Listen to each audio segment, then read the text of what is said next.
morning, everybody. How you going? And happy spring. How exciting. We are in the season of spring at the moment, and spring is beautiful. It's one of my favorite seasons. What is your favorite season? Is it spring? Is it summer? Is it autumn? Or is it winter?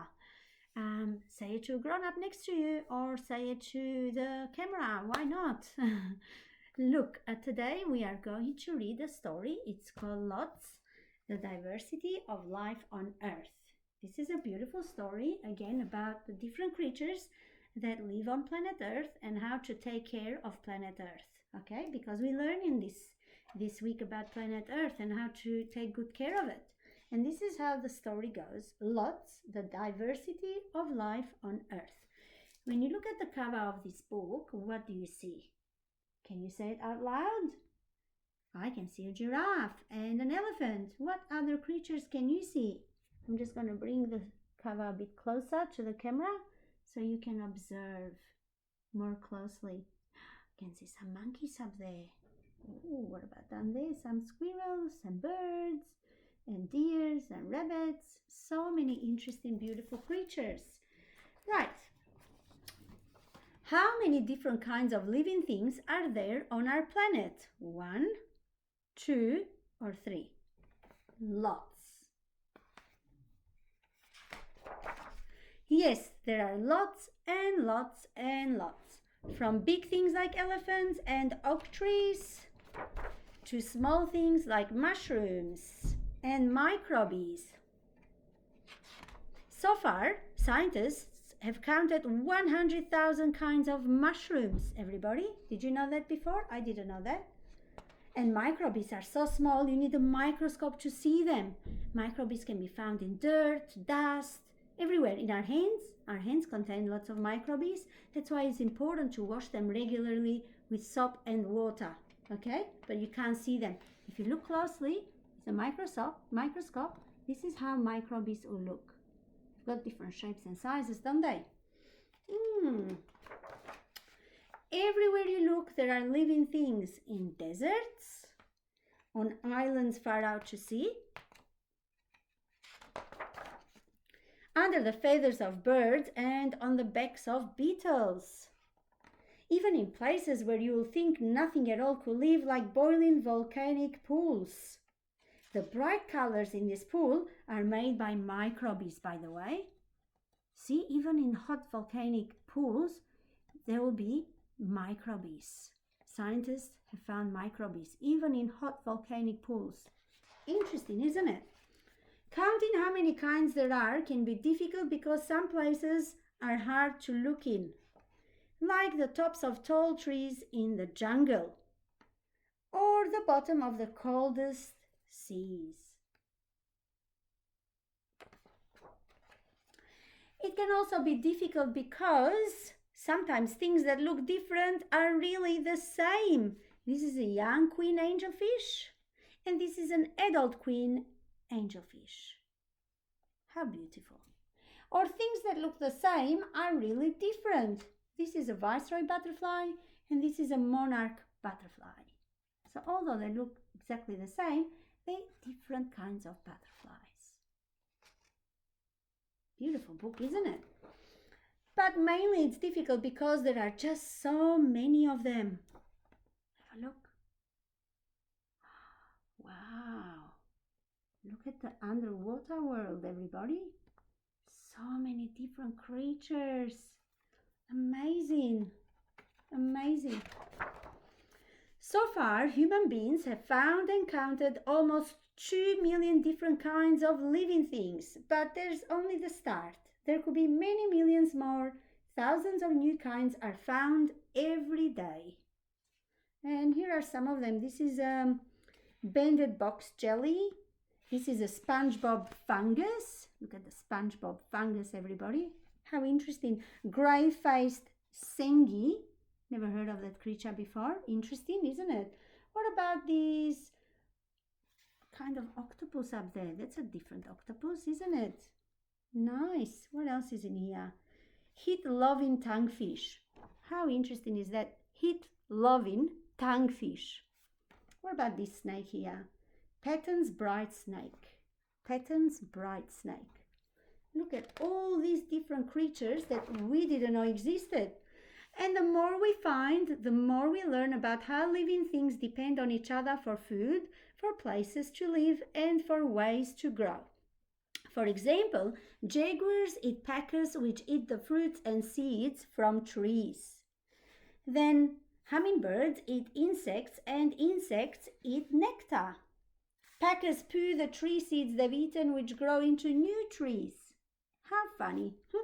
Baby frogs grow in pools of rainwater in leaves. Bees carry pollen to flowers so flowers can grow seeds. So we all depend on each other, don't we? We have learned that every kind of living thing is a part of a big, beautiful, complicated pattern. Here is the beautiful, complicated pattern.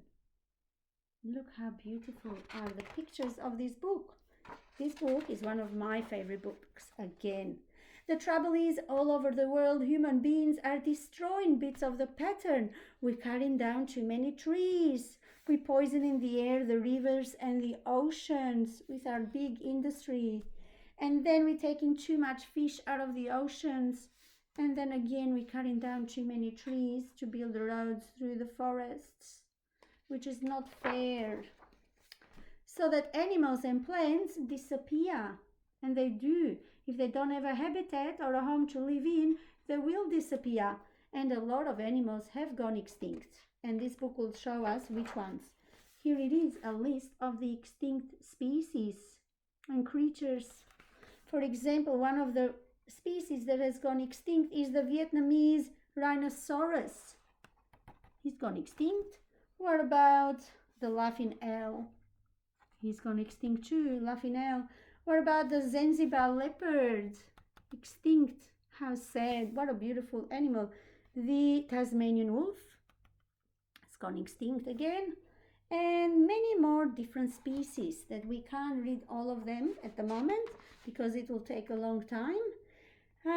Perhaps some have disappeared even before we found them, the book says.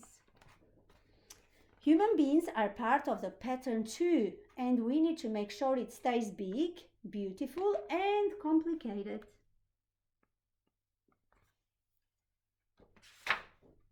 Because we could not live on an earth where we had counted down instead of up. From lots to one. And we want to keep it complicated, bright, and beautiful, everybody. So that's why it's important to look after planet Earth. Now we are going to move on to some different activities that we are going to do today. Today you are going to work on your Earth crown. You are going to watch a story called My Earth Book or My Earth Story, and then get one of your parents to draw the continents inside that circle that I have circled around for you. You can't do that, so that's why you need a parent to help you. But you guys need to color in blue for the water and green for the land, okay? You can do that easily. And then you need to cut the pictures that I have attached to the crown, cut them up, and these are some of the ways that you can help looking after planet Earth. One of them can be by recycling things like cans and plastic and bottles and put them where they belong rather than with the rubbish. They should go in the recycling bin, just like when we are at kinder. You can plant seeds and plants and grow your own vegetables and your own herbs. Why not? And then one of the other ways can be by using reusable bags when you go shopping to the supermarket. Bring your own bags with you. You can ride your bike, for example. And there is a picture there where you can ride your bike. So cut that picture up because I didn't have time to cut everything up. So there is ride the bike. Here is save water, so turn the tap off when you finish using the water. Don't leave the tap running because it's not good for the planet. Again, save electricity, so you can turn the lights off when you're not using them. So you're gonna stick them around your crown, all the pictures, and you need to color them. Cut and color, that's your job. And then one of the grown-ups will have to help you to adjust the crown for you. Cut it up a bit at the back if it's too big, because I didn't know the size of your heads. That's why I had to make sure they were big enough.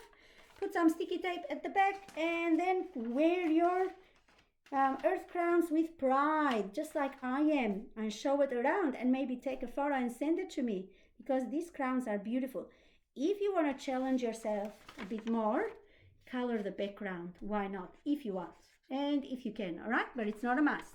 Now the other activity will be your earth paper plate. So again, find a plate or a bowl, circle it around with a Sharpie or with a black pen or with a textile. Okay, just like I have a bowl or a plate, but see how you go. It's not a must. And then get again one of your parents to draw the different continents as much as they can fit in. And then you guys, I have provided in your bags, green and blue paper. What you need to do is you need to cut it up or tear it with your fingers like this, all right? And make it into small squares or small rectangles, all right, like this.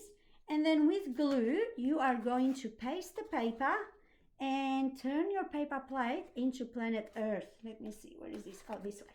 So with blue, you are going to cover all the water and all the oceans, and with green you are going to use the green paper to cover all the different continents and the land that exists on planet Earth. All right, so mine hasn't been finished yet. I will continue doing it with glue and glue all the pieces together, but that's your job. For this experience, you need to cut the paper or tear it with your hands or with your fingers and then glue it, all right? And turn your paper plate into a green and blue, beautiful planet Earth. All right, so I hope that you enjoyed today's activities. Have fun, enjoy the first day of spring. How exciting, yay! We can go outside more often, we can wear short sleeves. Oh, so many more things that we can do in spring. And hopefully next term, we will be back at Kinda, hopefully, fingers crossed. All right, guys, enjoy your day. Love you all. Bye.